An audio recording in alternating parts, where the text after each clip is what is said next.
Next week, see you on the same 3 days. My weekend girl is my lover. Friday until the day of the sun, brother. My weekend girl is my lover. We turn on one another. My weekend girl is my lover. Friday until the day of the sun, brother. My weekend girl is my lover. Make love till the sun come up. Oh. Hello YouTube, are you excited? Well, you better be, because today we're reviewing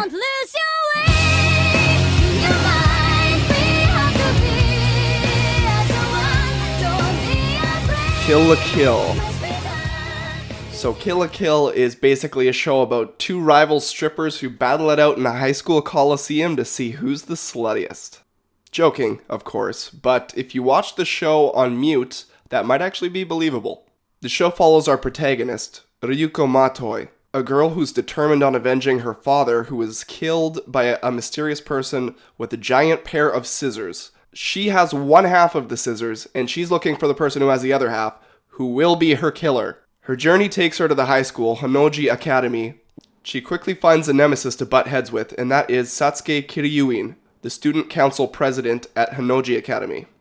All of the students and student council members at Honnouji Academy have what are called Goku uniforms, which are clothes that are infused with light fibers, and these light fibers have the ability to amplify one's abilities and one's strength. Ryuko and Satsuki both get a hold of outfits that are threaded with 100% light fibers called kamui. Okay, now let's stop there for now.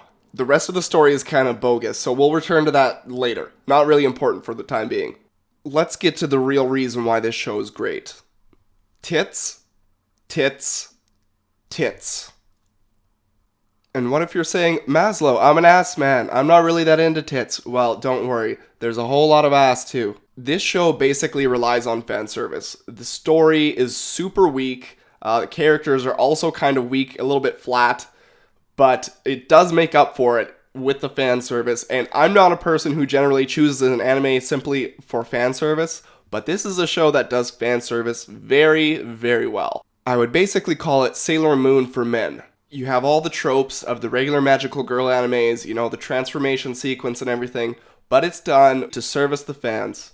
Yes, that's right, the transformation scenes are all sexed out to the nth degree. Now, it really seems like this was the driving premise of the show, but I'll give them the benefit of the doubt and say that really, perhaps what they were doing was they were trying to create a show that was completely based around the costume design, as in the entire plot and all of the conflict was interweaved with the costumes, and the costumes were an integral part of the story and all the characters and everything that goes on in the show. So I'll give them the benefit of the doubt on that and say that that's the kind of story that they were trying to create with this show, because basically every episode revolves around clothing, or the lack of clothing. By the way, we have a radical organization in the show called NUDIST Beach, which I found to be quite hilarious. Basically, all of the characters in the show are archetypes. They embody one type of characteristic, and the entire show just solidifies that for them. Sometimes this can make some of the characters feel a little bit lacking, but it also does help them to be very memorable, and they do embody their particular characteristic very well. Each character also has their own unique personalized outfit, and as they grow as a character, their outfits also change, which helps you visualize their progression as a character. Can we get back to talking about the tits and ass? Yes. So I'm the kind of person who doesn't mind watching animation for the sake of watching animation, and I think this is one of those cases because the show doesn't really have a lot going for it other than the animation and the sexy girls. Although I did really enjoy both of those. Getting into the specifics of the animation and sound, the animation is kind of hit or miss.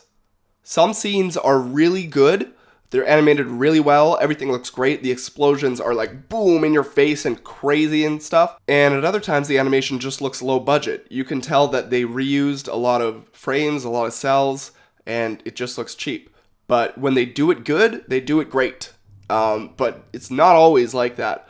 I also felt like there were way too many episodes. If they cut the show down by like 25%, then they probably could have cut out a lot of that junk animation. The sound was good. I watched it on a home theater system with speakers. I started out watching the sub, and then I realized that the story was absolute garbage, and I didn't really care about reading what was going on. So I switched to the dub just so I could kind of expedite my watching and not really have to read what was going on and focus more so on the animation and the fan service.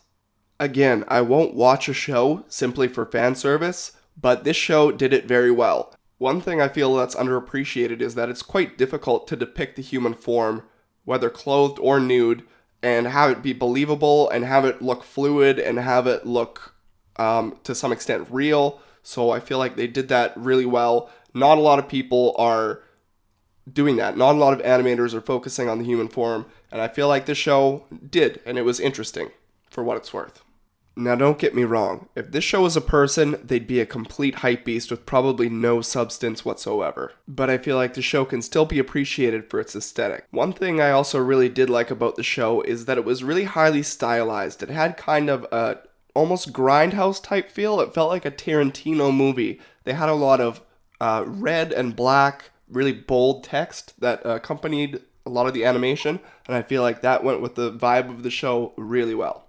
Overall, this show was really enjoyable, so I'd say if you like fan service, if you like TNA, tits and ass, then this is definitely a show for you. One character that gets an honorable mention is Mako Monkanchok, Ryuko's one and only friend. She's basically the comic relief of the show, and I found her to be pretty funny.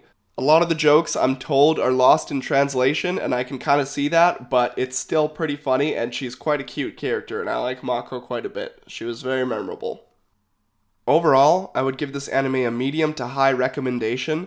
My suggestion would be don't watch the entire series all the way through unless you're really, really liking it.